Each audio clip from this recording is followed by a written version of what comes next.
Good morning बच्चों। आज हम लोग स्वपरागण के लाभ और हानि के बारे में डिस्कस करेंगे, जिसमें से अगर हम देखेंगे यहाँ पे स्वपरागण के लाभ, सबसे पहले हम लोग स्वपरागण के लाभ के बारे में देखेंगे, जिसको हम लोग इंग्लिश में कहते हैं एडवांटेज ऑफ सेल्फ पॉलिनेशन। तो जो स्वपरागण के लाभ हैं, ये हानि है, आज हम लोग इसी के बारे में डिटेल में पढ़ेंगे।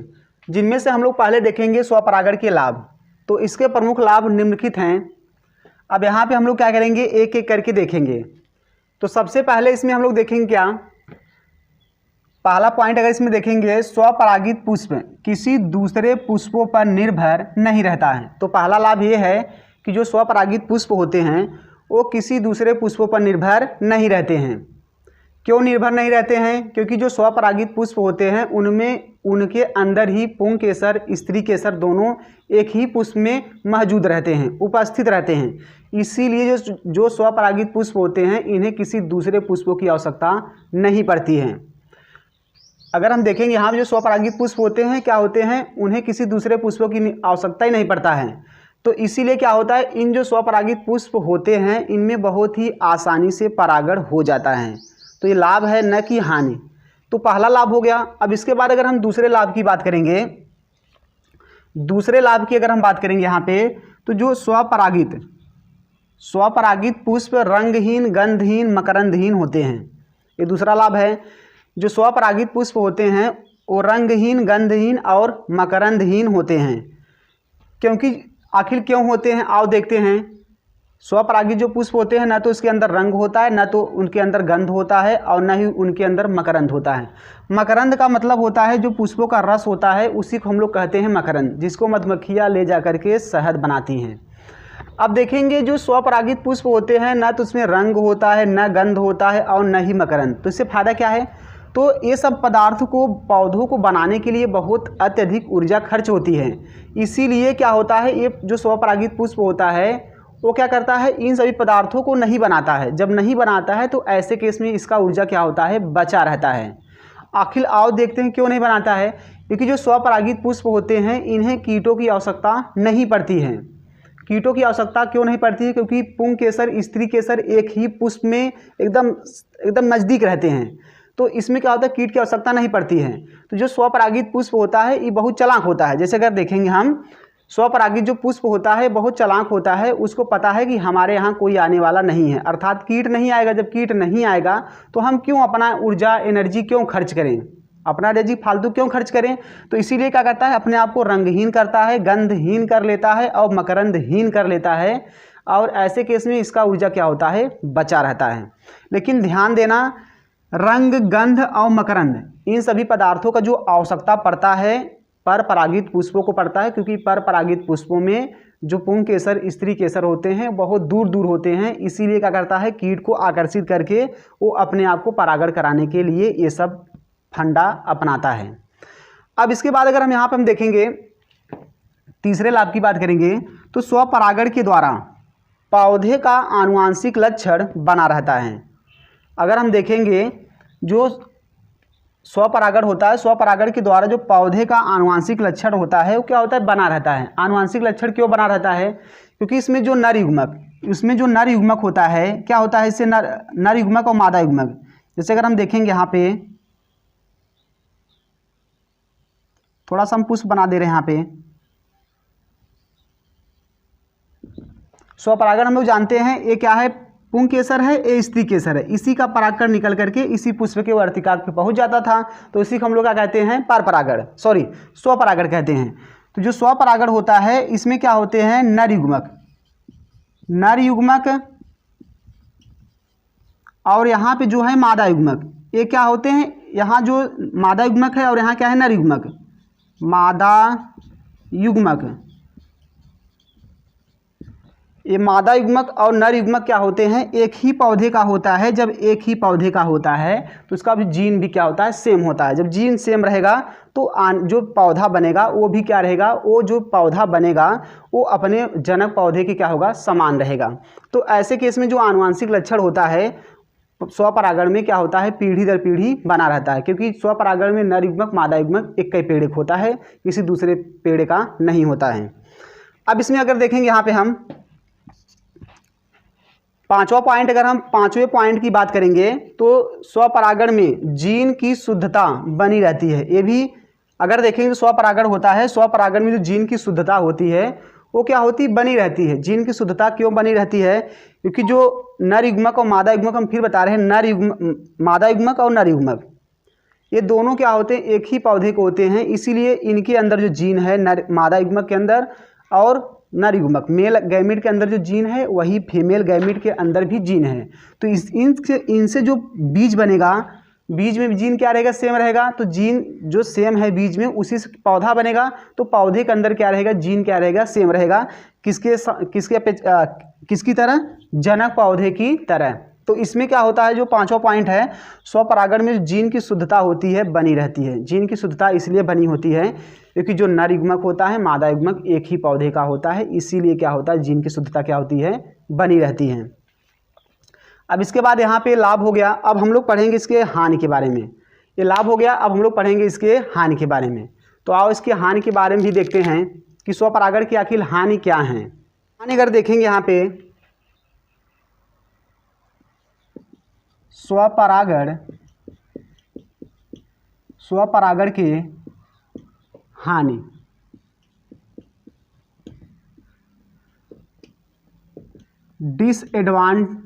जहाँ पे एडवांटेज था वहाँ पे हम लोग क्या कर देंगे, डिस कर देंगे। बस जहाँ पे एडवांटेज था वहाँ पे क्या कर देंगे, डिसएडवांटेज कर देंगे। पूरा सेम वही रहेगा, disadvantage of self pollination.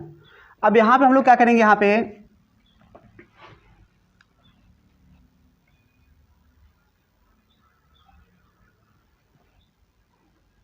Disadvantage of self pollination, disadvantage of self pollination. अब इसके बाद अगर हम यहाँ पे हम इसके हानि की बात करेंगे, इसके प्रमुख हानि निम्न है, इतना आपको लिखना पड़ेगा। अब इसके बाद यहाँ पर अगर हम पहले हानि की बात करेंगे तो इसके हम एक एक हानि के बारे में आज देखेंगे इसमें। तो जो स्वपरागण के जो हानि होते हैं, इसमें पहला हानि क्या है,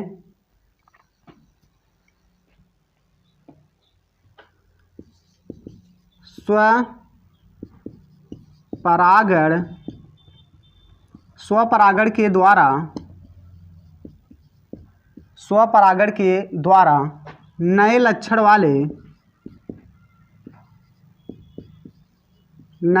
वाले पौधे का विकास नहीं होता है। पौधे का विकास नहीं होता है। क्यों नहीं होता है, इसमें पहला हानि ये है कि जब किसी पौधे में स्वपरागण होगा तो उनका पहला हानि ये है कि उनमें ये देखा जाता है कि उनमें नए लक्षण वाले पौधे का विकास नहीं होता है। आखिर क्यों नहीं होता है, क्योंकि अभी हम लोग देखा जो नर युग्मक होता है, स्वपरागण में नर युग्मक मादा युग्मक एक का पेड़ एक होता है, एक ही पौधे का होता है। इसीलिए वहाँ पे जो जीन होते हैं, एक ही पौधे का जीन होने के कारण उसमें कोई परिवर्तन नहीं होता है, पीढ़ी दर पीढ़ी वही कॉपी होता रहता है। तो इसीलिए यहाँ पे नए लक्षण वाले पौधे का विकास नहीं होता है। नए लक्षण वाले पौधे का विकास तभी होगा जब उस पौधे के पुष्प में पर परागण हुआ रहेगा, क्योंकि हम लोग जानते हैं पर परागण में जो परागकण होता है वो दूसरे पौधे का होता है, न कि उसी पौधे का। लेकिन हम लोग ये भी जानते हैं कि स्वपरागण में जो नर युग्मक और मादा युग्मक होता है वो सेम पौधे का होता है। इसीलिए स्वपरागण में नए लक्षण वाले पौधे का विकास नहीं होता है। अब इसके बाद ये तो पहला हानि हो गया। अब यहाँ पर हम लोग देखेंगे दूसरे हानि की बात करेंगे। दूसरे हानि की बात करेंगे, यहाँ पे ये भी देखा गया है एक्सपेरिमेंटल, यहाँ पे एक्सपेरिमेंट किया गया है, इस पे प्रैक्टिकली ये भी देखा गया है कि अगर किसी पौधे में स्वपरागण हो रहा है, किसी फसल में स्वपरागण हो रहा है, तो जो फसल होता है लंबे समय के बाद ही परिपक्व होता है। स्वपरागण से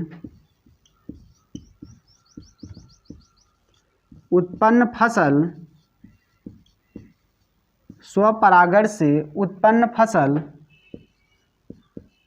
लंबे समय में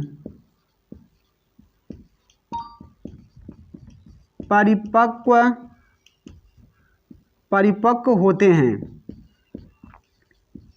जैसे अभी हमने बताया कि ये भी देखा गया है, अगर किसी फसल में स्वपरागण हो रहा है तो वो जो फसल होता है वो काफ़ी लंबे समय के बाद परिपक्व होता है।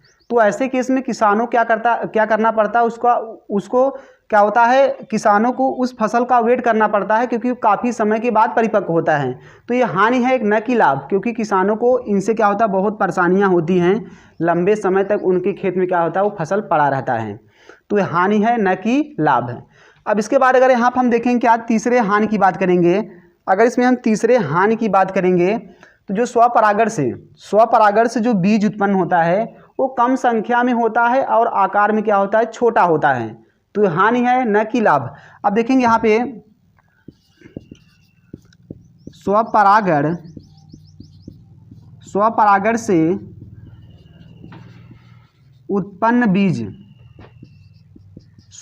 से उत्पन्न बीज आकार में छोटा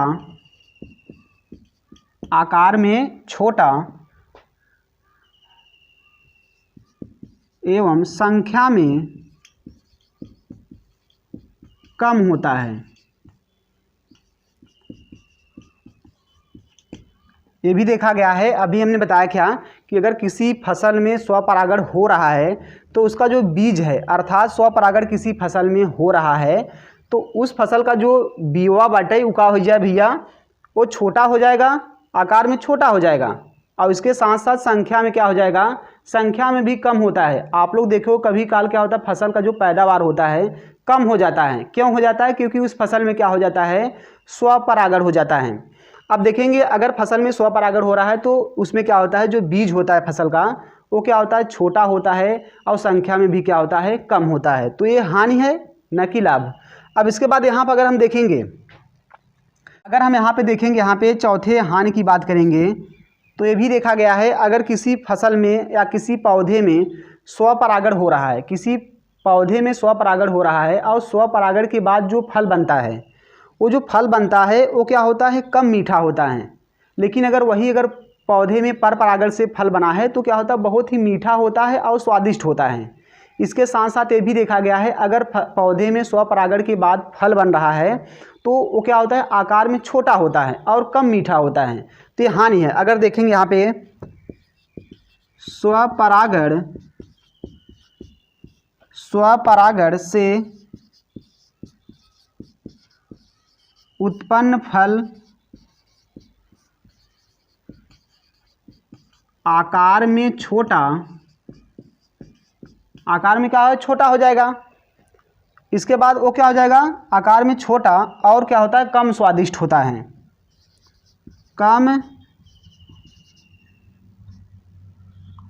कम स्वादिष्ट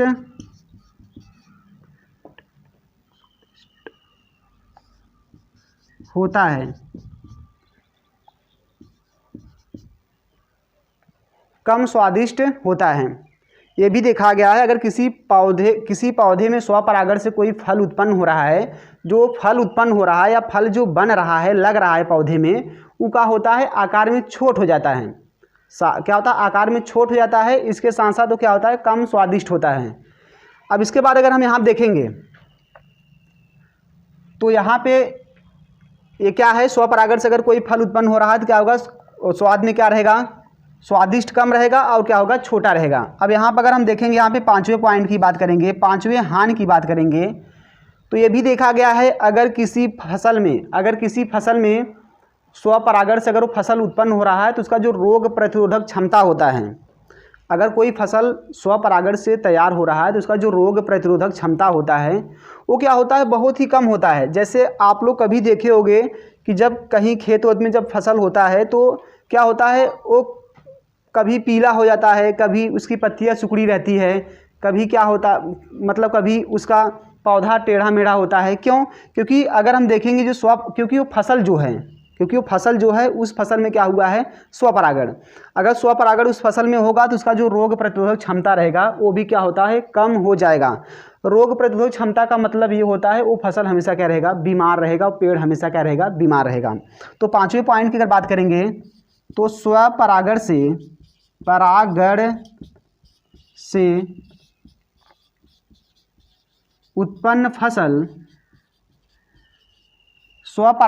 उत्पन्न फसल की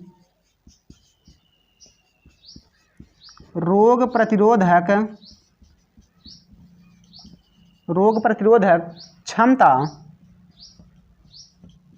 क्षमता कम होती है।